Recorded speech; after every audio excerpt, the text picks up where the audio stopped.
Чым вам падабаюцца еўрапейскія гарады? Магчыма, званарнямі ратуш, вежамі царквоў, рынкавымі плошчамі і утульнай, але старажытнай архітэктурай. У такіх месцах фізічна можна пабачыць культурнае багаццё краіны. Аднак нашыя гарады, на жаль, маюць мала такіх азнак.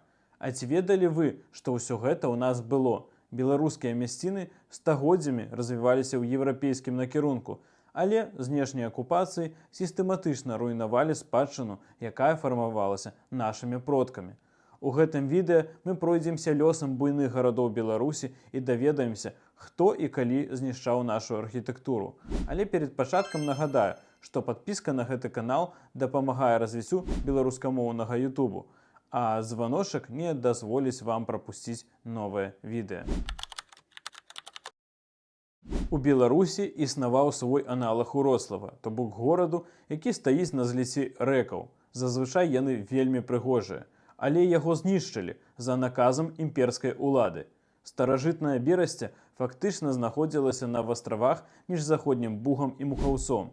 Абсалютнай прыгажосці архітэктура, цэрквы ў стылі віленскага барока, рынкавая плошча, масты між раёнамі і гэтак далей.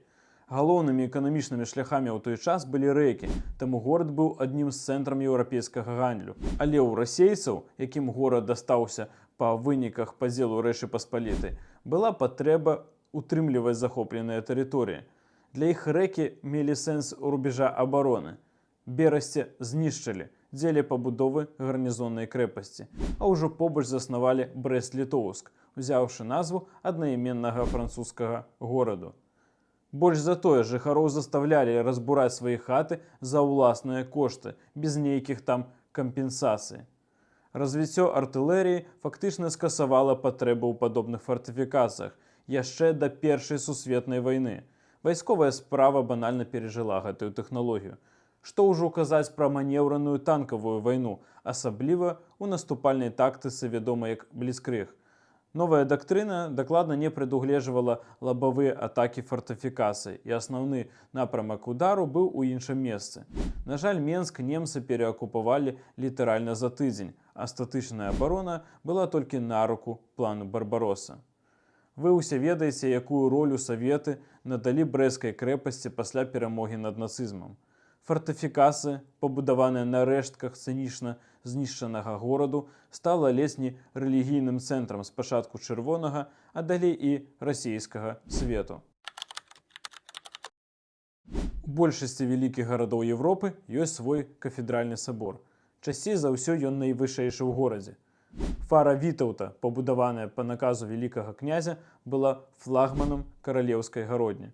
Касцёл праіснаваў у тым ці іншым выглядзе 572 гады. Перажыўшы шэраг войнаў і пажар, сабор не перажыў камуністаў, якія зруйнавалі гарадскую дамінанту ў 1961 годзе. Былі планы пабудаваць на гэтым месцы стандартную савецкую гасцініцу, але зараз там знаходзіцца невялікі сквер. Ідуць размовы пра адбудову храма ў якасці канцэртнай залі. Будзем спадзявацца, што спадчыну адновяць. Полацак, як самы старажытны горад Беларусі, таксама меў цэнтральную частку, сфармаваную ў сярэднявечным стылі. На жаль, царквы і касцёлы не пасавалі камуністычнай ідэалогіі. Так горад выглядаў у пачатку 20-го стагоддзя. Зараз жа на месцы гістарычнай спадчыны 9павярхоўкі, бо савецкая ўлада мала практыку не толькі руйнаваць каштоўнасці, але і забудоўваць іх, каб снос пад адбудову дадаваў складанасцяў. Так рабілі неаднаразова. Ці захоўвалі толькі частку царквы, руйнуя яе фасад. Так было з архікафедральным саборам у Менску і з забудаваным касцёлам у Бабруйску.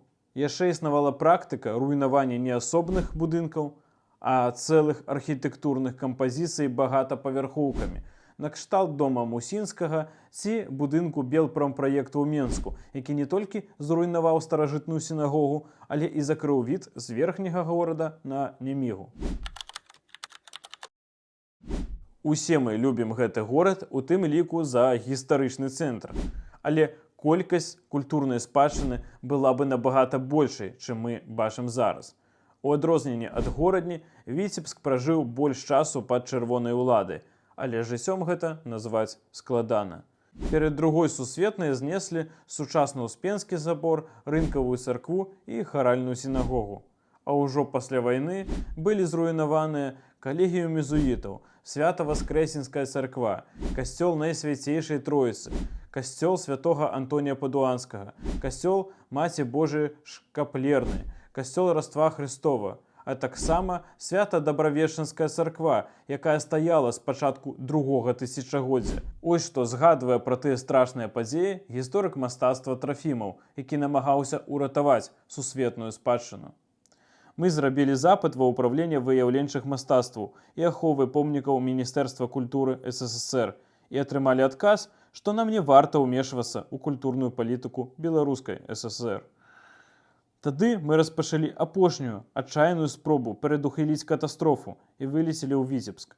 Пётр Дзмітрыевіч не меркаваў, што мы сустрэнем не толькі абыякавае, але і варожае стаўленне кіраўнікоў гарвыканкама да нас і нашых просьбаў, хоць гэтыя просьбы былі зусім не асабістага, а грамадскага характару. Ніякія довады не дапамагалі. Нам параілі пакінуць горад.